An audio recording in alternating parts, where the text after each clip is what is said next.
There is a specific kind of person who has quietly figured out that being bad at something is a superpower, not good at it. Bad. And once you understand how they do it, you'll start seeing it everywhere. In your home, at your job, maybe even in the mirror. Because the most effective way to get out of doing something you don't want to do isn't to say no. Saying no starts a fight. The most effective way is to do it badly. Just convincingly enough, just often enough, that eventually someone else takes it over for good. That's not laziness, that's a strategy, and it works so well that most people never even realize it's being done to them. This has a name. Psychologists actually study it. And by the end of this video, you'll understand 3 things. The exact mechanism that makes it work, why your own brain is wired to fall for it, and most importantly, the one response that actually makes it stop. Let's get into it. Picture a couple. Both work full-time. On paper, they split the housework 50-50. In reality, one of them does almost all of it, not because the other refuses. Refusing would cause a fight. Instead, every time he helps, something quietly goes wrong. He does the laundry and shrinks a sweater, so she stops handing him the laundry. He watches the kids, but doesn't know where anything is, so she just does bedtime herself. He loads the dishwasher so badly that she redoes it after he's asleep. Each moment on its own looks innocent. He's trying, right? He's just not good at it. But zoom out over a year, and the pattern is far too consistent to be an accident. Every mistake conveniently ends the same way, with her taking the job back. This is called weaponized incompetence. You'll also hear it called strategic incompetence, a term a Wall Street Journal writer named Jared Sandberg popularized back in 2007, when he described employees who perform an unwanted task so poorly that they're simply never asked to do it again. And that's the key. It isn't a lack of ability. It's incompetence used on purpose, as a tool. The genius of it, and it is a frustrating kind of genius, is that it's almost impossible to accuse someone of, call them out, and they get to say the single most disarming sentence in the language. I was just trying to help. So why does the brain reach for failure instead of just refusing? Because of who each one makes you. A flat, I won't do the dishes, makes you the villain. It invites confrontation, resentment, a conversation nobody wants. But, I'm just bad at the dishes, makes you the victim. It invites sympathy, same person, same result. They got out of the same chore, but one version picks a fight, and the other one gets you off the hook while looking harmless. But there's a deeper engine underneath it, and it's one of the most reliable findings in social psychology. Back in 1913, a French engineer named Max Ringelmann had people pull on a rope, alone and in groups, and measured the force.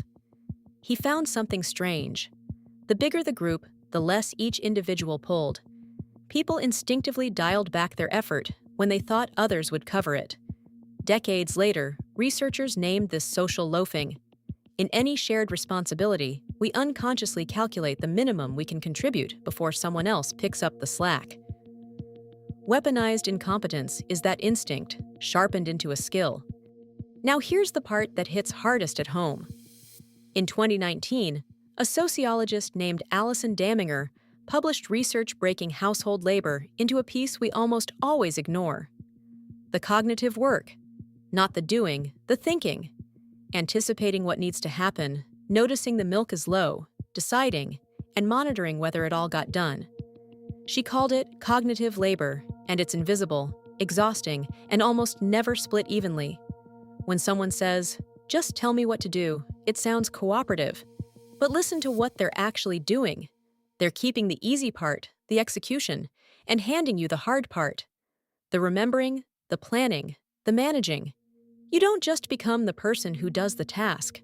You become the manager who has to assign it, track it, and check it forever. So here are the 3 tells.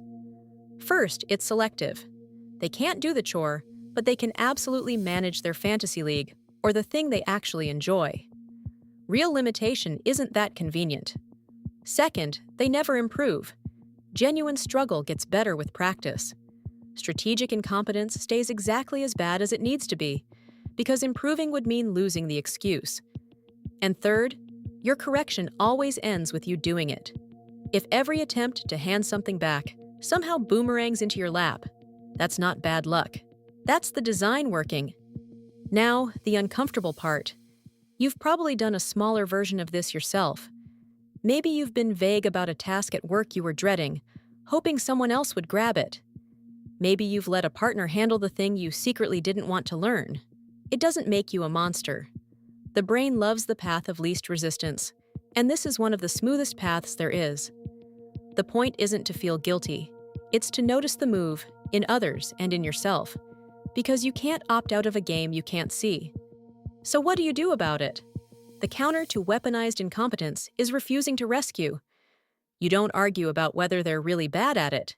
You just stop taking the task back. Let the dishes sit. Let them figure out the spreadsheet. The tactic only works if someone else's standards do the rescuing, so the fix is to hold the responsibility exactly where it belongs and let discomfort do the teaching. And when you hand something over, hand over the whole thing, the thinking included, not a list of steps you have to manage. Because at the end of the day, weaponized incompetence isn't really about dishes, or spreadsheets, or lunches. It's about who carries the invisible weight, and whether that ever gets said out loud. If you just pictured a very specific person while watching this, you're not alone.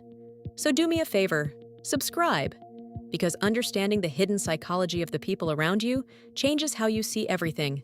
And I'll see you in the next one.